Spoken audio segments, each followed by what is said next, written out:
Chuti bakoze ibiganiro vingino bica kuri Induni TV kandi baramuse nongere kandi ndabayikaze bivanye naho muherere muri kano kanya nkuko mutubona rero hano tukaba turi trio ya batatu nkuko twaba twabivuze batatu badatana mu ndangano nkuko mwatubonye mu kiganiro Indundi Sport turi kumwe na Vincent ariko ku rundi ruhande ndi kumwe na Abdul Karim Adelar nuno musi rero ahejeje kuba urukino nkuko mutubona turi kuri Centre Technique Ngagara aho ahejeje kuba urukino rwa kivandimwe rwo rurahuza abakinyi bakera bakiniye umuguseye ukira gihugu w'inama mu rugamba abo nabo murabazi ba Malik Jabini ndetse nabandi batandukanye bariko bakina urukino rwa kivandimwe n'umugwi w'aba diaspora o nawo twabonyemwo abakinyi bamwe bakiniye umuguseye ukira gihugu w'inama mu rugamba nka Valerina na muri rusangi Vincent Nguzimana uruno rukino warubonye gute?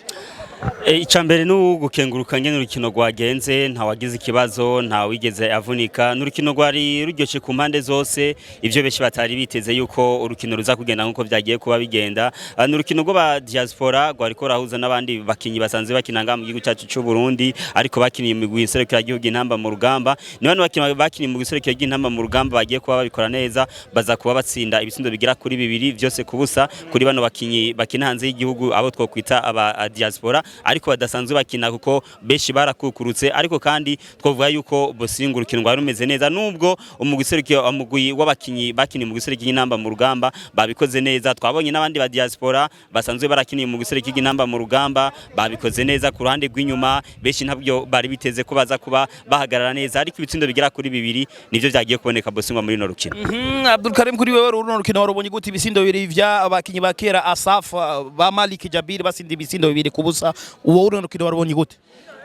Mu bisanzwe rwari urukino ubona ko rwari rubereye ijisho ku mpande zose aho twagiye kwibonera no vuga ati aba legende bahoze bakina mu migwi ya Inter FC Vitaro ndetse na Prince Louis ndetse n'umugwi serukira gihugu intamba mu rugamba ku mpande zose rwari urukino rwari rubereye ijisho nubwo no vuga neza yuko abakinyi no vuga ati bigeze kuba bakina no mu mugwi serukira gihugu intamba mu rugamba bagiye gutsinda no vuga ati aba diaspora ibitsindo 2 kubusa kubganje ndabona ni ikintu ciza no vuga nti bakoze kugira batunganye ibi ururukino guno munsi uri hejuru kubganje no vuga neza ko rwa rukino rubereye ijisho. Inyuma rero ya runo rukino twaganiriye na Kiyoyo Juma aho yatubwiye ibitari bike kuko yari yemereye Malik Jabir amafaranga ibihumbi majana 3 ndetse n'uwitwa Honorable Abega reka twumvirize kumbure tumwumvirize Kiyoyo twumvirize Honorable Abega twumvirize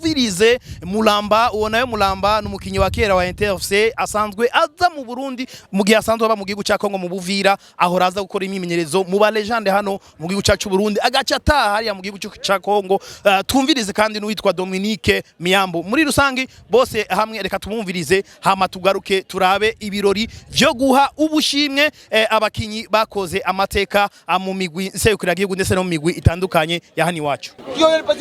Urumva umupira mu burana muri babiri agasinda umwe urukino wari rumeze neza cyane vraiment twabuza amahigwe menshi yo gusinda première mita deuxième mita kubera abakinyi bacu na entraînement menshi dufise iyi equipe igira imisi yose dimanche entraînement twabuze endurance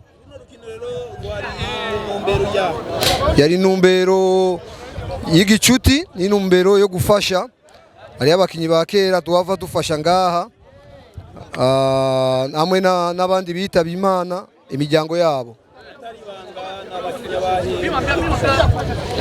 ni mu mwanya muza kubibona ngaha turafise liste nibaza ko mufise kamera muza kubibona ngaha bajya badamu mubibona hariya nibo baza kubashikiriza ama envelope diaspora bagiye kuba barekama izina rya Pasteur Bagenzi iyi Pasteur Bagenzi arashobora gutera yaba ari ngaha wako twabuze numero 9 twabuze umwataka numero 9 yaba Pasteur ngandi baza ko yari kusindi gisindo cya 2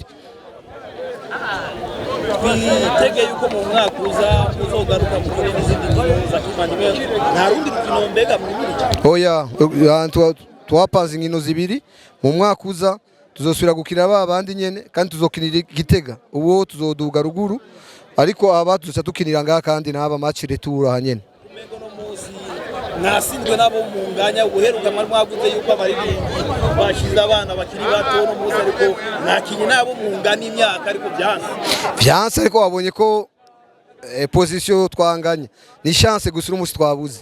Honorable Abega wari wamwemereye ibihumbi amajana 200 Nyagusinda Gizindo hamwe na Malik Jabiri ibihumbi amajana 3 ariko Honorable Abega arareklama ibihumbi 100 kubera guteye inshuti turayikura.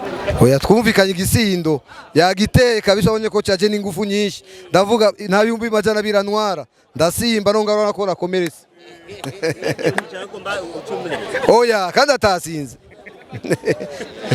Kushimire cyane. Sawa merci. Félicitations cyane. Urakoze cyane. Urakoze cyane Bosengo. Mwagiye gusinda abakinyi baba diaspora basanzwe hanze y'igihugu muri rusangi mwabarushije. Muri rusangi twakoresheje ishaka kubera mu bisanzwe dufite abakinyi benshi ubona equipe yacu abari bambaye mayo bari 40 no kugira ngo tubapange mu kibuga bigoye muno munsi twavuze yuko dushira imbere kurondera intsinzi. Mu bisanzwe abakinyi benshi dufite bakukuru kwasi imyaka myinshi hejuru y'imyaka 50 60 no twumvikanye yuko tugabanya turekera abakiri bato gatoyi twezokine cyo kwa Mungu mu bafite imyaka myinshi cyane nibaza ko ari jewe na Marike twakinye abandi barafise hafi 40 hagati ya 40 na 50 ariko naho nyine twafasha abagifite inguvu gihe twatanga urukino baturushije uminyanyuro muri defense bakina defense aligne twe tugiye imbere twasanga twaraririye ugacumengo niteko turabatera mugabo tumaze kubimenya twaje tuvuga twinjiza abakinyi banyaruka kugira ngo bave imbere babasige niho wabonye tushizemo abi hanyuma acatsinda n'ibitsindo bibiri ko bisanzwe equipe yabo ifite abakinyi bakiri bato ariko twagize iminyanyuro kandi ngo byagenze neza. Iyo Juma yari yavuze yari yakwemera ibihumbi amajana 2 ni wa Musindi Gizindo Maliki ibihumbi amajana 3 wahushije Gizindo jewe mu bisanzwe akazi kiwanje je nuguhera je n'umusatirizi barampereza ngatsinda twitangura twakinaye n'abakinyi dusa nabakuze Marike ku ruhande n'utwa Saido twamaze muri orge mugabo jewe bijya nanabwiye kiyoyo ni jewe nteye umupira nkuraba hanyuma nawo umupira nateye umupira umwe mugabo ntiyawufashe yawutemye je atakuwutema kandi ubonye ko no kuyivi yakomeretse nanambwiye nti niba uri umugabo tanga inusu kubera naguteye mugabo hari uwavuze ati ahubwo jewe naye ndamuriye kubera ntamutsinze. Pasteur Bagenzi yabahaye agashimwe k'umupira bivanye n'inge nasanze mu mambre wanyu mwabyakiriye gute? Pasteur Bagenzi n'umuntu dushikira cyane dushimira gose kubera dufasha gose kandi adushigikira na cyane biciye mu radio yanyu TV Indundi Culture dusanzwe dukubikira cyane gose natwe kandi biza ko mudukurikirana Bagenzi n'inshuti n'umuntu turi kumwe ni atari ino aradukurikirana cyane turamushimiye gose ku ngabire yiwe kandi ntiyamagira misi yose. Mmepewa mpira na Bagenzi n'ikindi Pasteur Simon kapiteni mmepokelea vipi?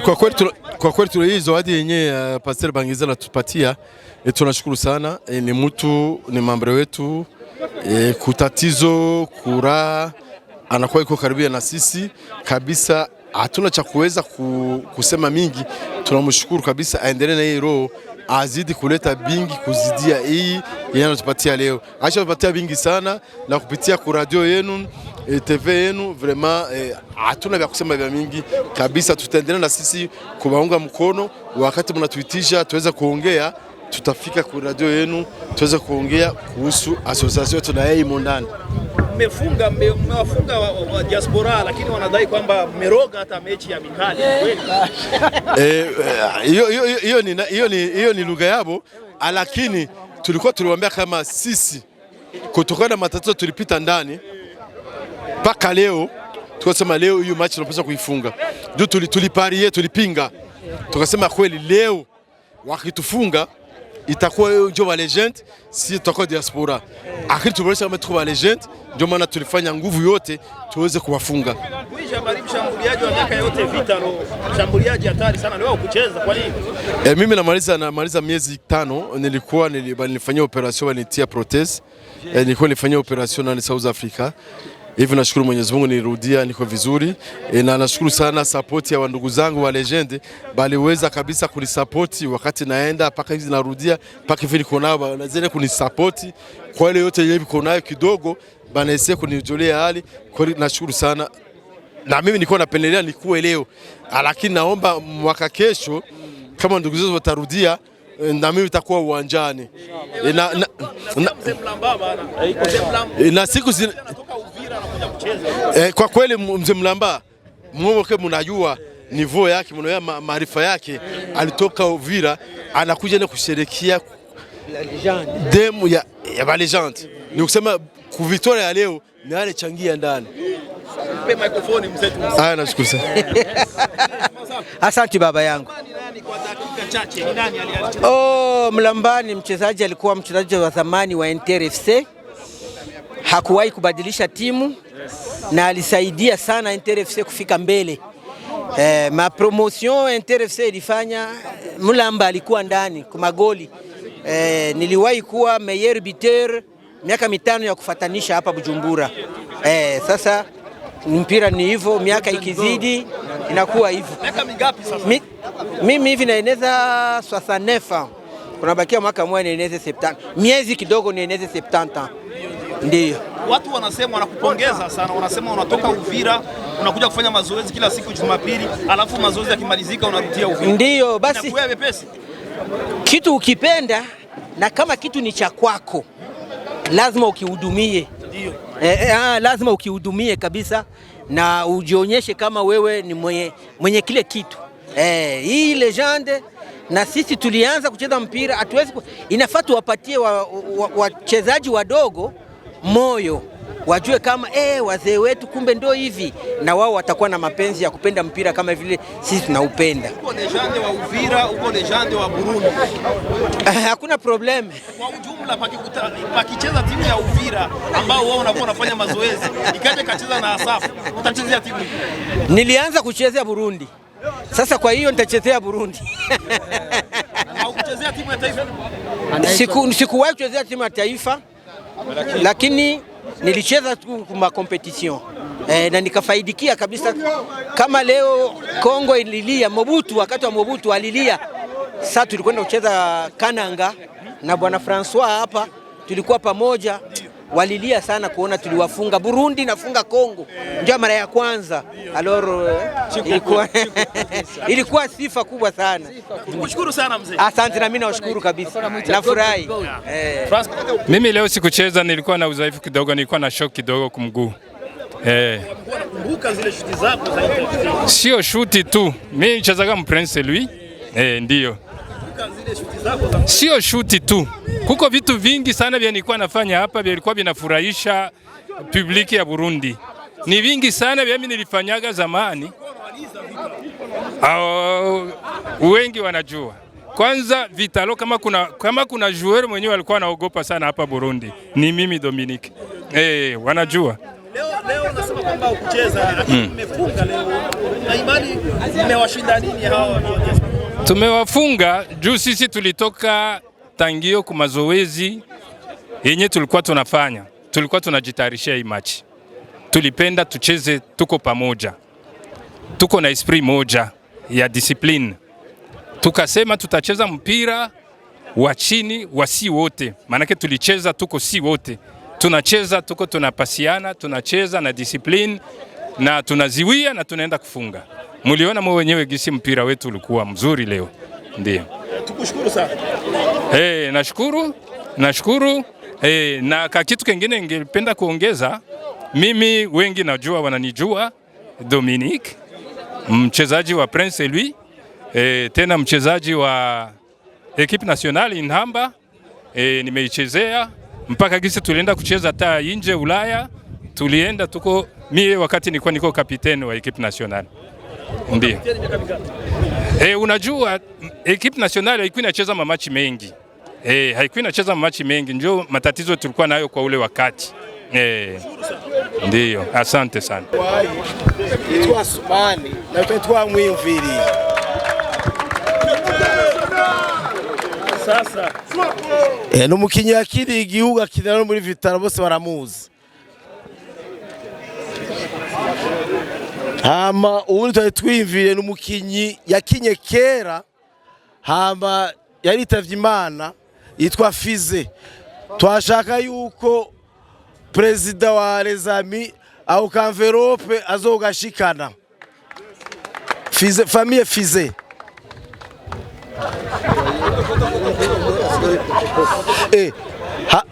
Foto.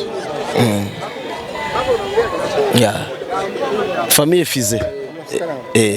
Hama uwundi mukinyi twiyumviriye numukinyi yakiye muri Muzinga umugardie atabona w'impumyi.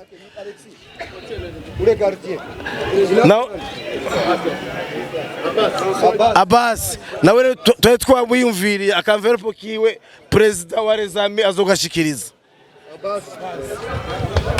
Rero udushime twatanze nutwo twavuye ku mutima nari duke hama muri kazoza tuzokwimvira n'abandi murakoze.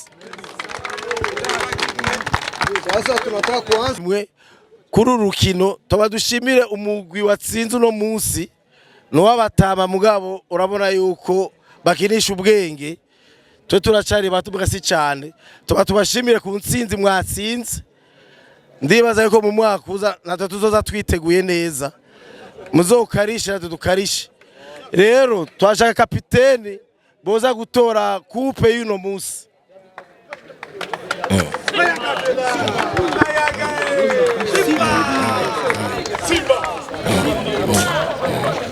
Foto.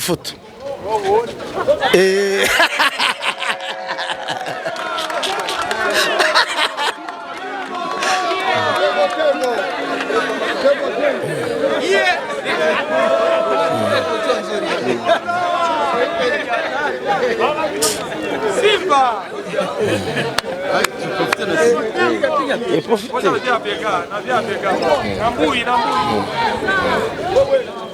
Hakimu wose toujours. Rero mubakomera amashi ku ntsinzi baronse no munsi. Encore félicitations. Ibi tuza kuvugana aho tuza guhurira murakoze. Ego Vincent Nguzimana inyuma rero ya zino interview na kagyo rero ko gutanga ubushimwe aho ubona yuko baza gutanga ubushimwe ku ba legende cyangwa ku bakinyi bakoze amateka akuva kera batishoboye aho niko ndavuga nka Asumani barakamfitiye nawe murazi neza yuko yakina umugwa Vitalo mu myaka ya kera witwa Budandaza nawe nyene yakiye umugwi wa Vitalo mu myaka ya kera famille ya Jean kuvuga umuryango wa ya Jean yahoze ari umukinyi wa Interstar ariko amaze kuba yitaba Imana yakini umugwa Interstar ndetse yakini umugwa Interstar ndetse n'umugwi wa Prince Louis uwundi yahawe agashimwe n'uwitwa Fize uwundi yahawe agashimwe ni Abbas hamwe n'uwitwa Titi urabushimwe wabwakiriye gute kubona bano ba legende cyangwa bano bakinyi baba diaspora batanze udushimwe ku bakinyi batishoboye ndetse no ku muryango yabuze ababo. Icambere dukengurukira ba diaspora bagize ico biyumvirana cyane cyane kuri bano bakinyi bakiniye mu gisereke y'inamba mu rugamba kugeza muri kino gihe tubona yuko hariho bamwe ubona yuko batari mu buzima bwiza cyo novuga cyane nogenda mvuze kuri Abbas amazigi hari karatatakamba turazi yuko Abbas muri kino gihe atabona yaramaze kubagira ikibazo cy'amaso muri kino gihe nabona tumaze kubona beshi bagerageza kumushikako ni ikintu kiza ye bakoze aba diaspora kubona bagiye baramwiyumvira ko yuko hari ico bomuha eka abagera kuri batandatu ni ikintu kiza bagiye kuba bavuga bakora reka tubafashe ikintu kiza no kubakengurukira na cyane cyane no equipe y'aba diaspora. Adela hatanzwe ubushime ku bakinyi bagera kuri batandatu harimo n'imiryango y'ababanze kwitaba Imana kino gikorwa cy'aba diaspora baje gukora wacagire gute? Ni ikintu ciza cyane kuko novuga n'umutima w'urukundo nko kubona byane birangwa abarundi kubganje ni ikintu ciza cyane novuga neza yuko nabandi nibabonera karorero kuko aba diaspora dufise ngaha mu gihugu cy'u Burundi ni benshi nabandi nibabonera karorero ndetse bashobore novuga ati nabo baze barafasha nkuko bagize ikiciyumviro nuko rero Vincent nagushimire nuko rero reka turangize kino kiganiro cacu ngera mwabonye bitari bike ubushimwe bwatanzwe ku batishoboye ndetse no ku muryango ababuzi ababo birumvikana reka jewe rero ndagushimire cyane gose Vincent karagushimire Bosingwa ndagushimire cyane gose Adela ndagushimire cyane Bosingwa nshimire novuga ati nabo bose bashoboye kwitabira urukino guno munsi kuko urabona byari ibintu bimeze neza cyane reka rero ndabashimire rero mwese mwafasha kanya muri ko mukurikirana kino kiganiro nta kindi no bifuriza atari kugira amagara meza ndetse n'umusi mwiza jewe namwe bye bye jewe namwe ni kubindi biganiro byo kuri Induni TV hasta la vista.